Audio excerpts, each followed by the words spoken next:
Another wonderful tool that is included with QuickBooks is the Business Planner tool. Business plans are essential documents to help us grow our business. They're also required when we're looking for loans and for investors.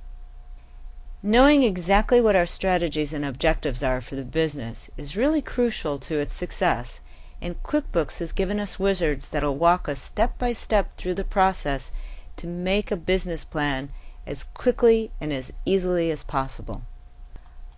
Let's go to Company, down to Planning and Budgeting, and here's where you'll find Use Business Plan tool.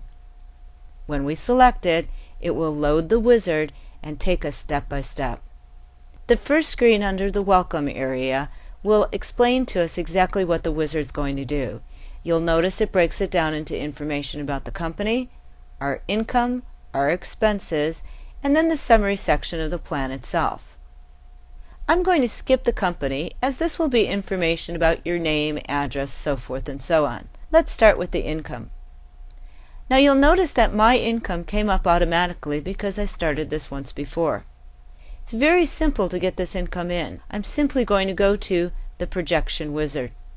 When I click on the wizard and go to the next screen, it'll ask me what my start dates are, and then ask if I want to manually project it, if I want to use previous histories, or if I want to compute a monthly average. Now if I use the last month's history, what you will find is that it'll be the calculations exactly as they appear. If I average, it'll take a total and divide it evenly throughout the year.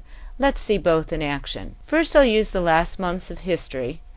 I'll ask for a 10% growth rate, and I'm going to disregard my discounts and my interest income along with miscellaneous income. When I go next and I hit Finish, it will now tell me that it calculated my cost of goods at 6.9% based on the preceding year's information. When I say OK, you'll notice that it plugged in the numbers based on last year. Here you'll see that there are zeros because that means I spent no money in those months. It has not averaged it across the months. Let's go back to the Projection Wizard, hit Next again.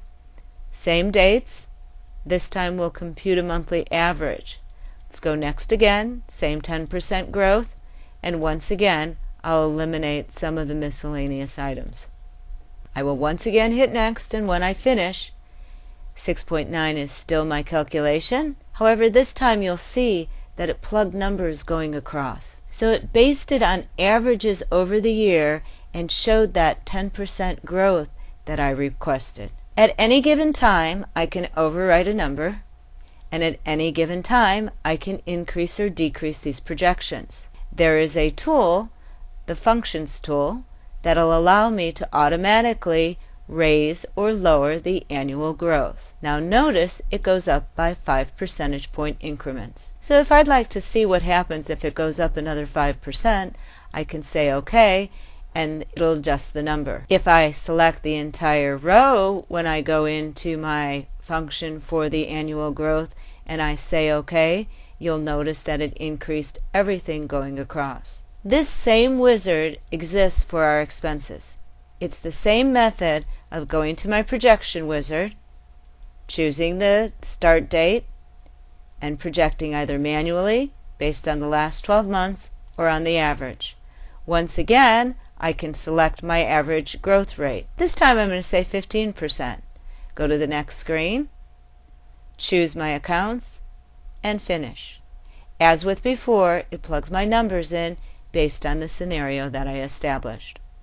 At any given time when I've put in my income or expenses, I can also view a report.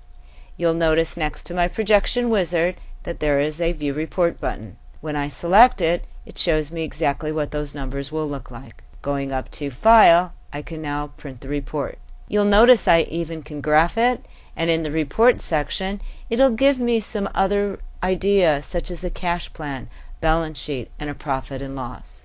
When I close out, I can then move on to the next section. In the Interview area, you will notice that it will ask you about the assets that you own. In this section, it will work just like income and expenses.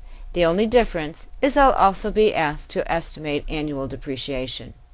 In our final tab, we will be asked to write our prose regarding the summary to attach to our income and expenses.